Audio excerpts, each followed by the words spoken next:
So now we're going to do the classic linear operator example, which is the rotation matrix. So we are going to see what the rotation does to every basis vector. Now, a rotation should be a linear operator. If I rotate the vectors before or after I add them, it should do the same thing. If I've stretched my vector out by a factor of 2 and then I rotate it, or if I rotate it and then stretch it by a factor of 2, same thing. Coefficients pull out. It distributes over the things I rotate. This should be matrixable. So I have my coordinate grid. I have my x unit vector, and I have my y unit vector. And then I'm going to rotate all of this by some theta. And so when I'm done, the x unit vector is now over here, and the y unit vector is now over there, and they've both been rotated by theta. So when I turn R into a matrix, the first column is going to be whatever R does to my first basis vector, and the next column is whatever R does to the second basis vector. Let's do that. So when I break down what happened to the x basis vector,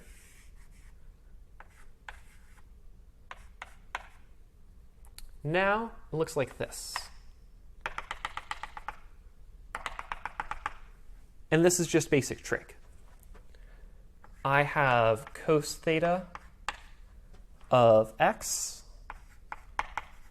and sine theta of y. It's been moved a little bit in the y direction.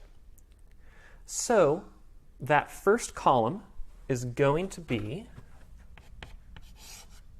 the first entry of what comes out is, this is now cosine theta. That is my x part.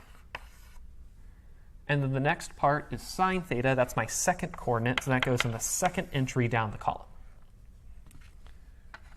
This tells us that r of x hat turns into cos theta x hat plus sine theta y hat. And that just gets encoded in the matrix over here. Now the y gets rotated. So now it's leaning backwards a little bit. There's going to be a negative component to this. So now there's a part pointing backwards that is going to be, that's the opposite side. Opposite goes with sine. Negative sine theta in the x hat direction.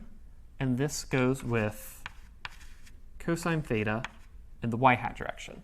So we've lost some y, we've gained some x, pointing backwards in the negative direction. So what r does to y hat is negative sine theta in the x plus cosine theta in the y. And we plug that in. In the x, the first part, that is negative sine theta. And on the y, in the second part, that is cosine theta. And that's a rotation matrix. If you look up a rotation matrix on Wikipedia, this is what you get. And now we can see where each step of that comes from. And if you have some other linear transformation you're trying to build, you're going to get something like that.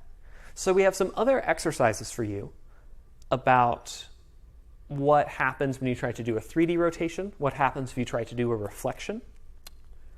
And when you're checking yourself, there's a good step to do here that we can do right now.